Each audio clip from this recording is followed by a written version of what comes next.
શાળાના પ્રમુખ કિશોરભાઈ સુરતી તથા આચાર્ય દીપિકાબેન મોદીના કુશળ માર્ગદર્શન હેઠળ આ આખો કાર્યક્રમ યોજાયો હતો. આ પ્રસંગે મુખ્ય મહેમાન અને યોગા ટ્રેનર તરીકે શ્રીમતી સેજલ કાપડિયા ખાસ ઉપસ્થિત રહ્યા હતા.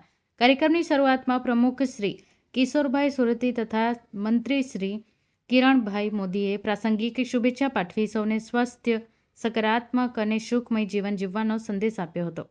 યોગના પવિત્ર પ્રાંગણમાં યોગા ટ્રેનર સેજલ કાપડિયાએ વિદ્યાર્થીઓને પ્રાયોગિક ધોરણે વિવિધ આસનો, પ્રાણાયામ અને સૂર્ય નમસ્કાર કરાવ્યા હતા.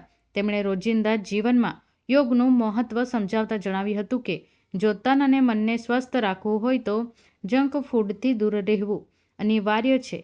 આ સાથે જ શાળાના પીઈ શિક્ષક યોગેન્દ્રસિંહ ખરચિયાએ વિદ્યાર્થીઓને અષ્ટાંગ યોગનું વિગતવાર મહત્વ સમજાવી યોગને માત્ર એક દિવસ પૂરતો સીમિત ન રાખતા રોજિંદા જીવનશૈલીમાં બનાવવાની અપીલ કરી હતી.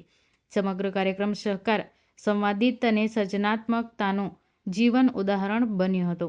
યોગની આ શિષ્ટતાપૂર્ણ ઉજવણીએ વિદ્યાર્થીઓના વ્યક્તિત્વ વિકાસમાં એક નવી ઉર્જા અને પ્રેરણાનો સંચાર કર્યો હતો. સમગ્ર સ્કૂલ કેમ્પસ આનંદ, ઉલ્લાસ અને ગૌરવપૂર્ણ વાતાવરણથી ગુંજી ઉઠ્યું હતું.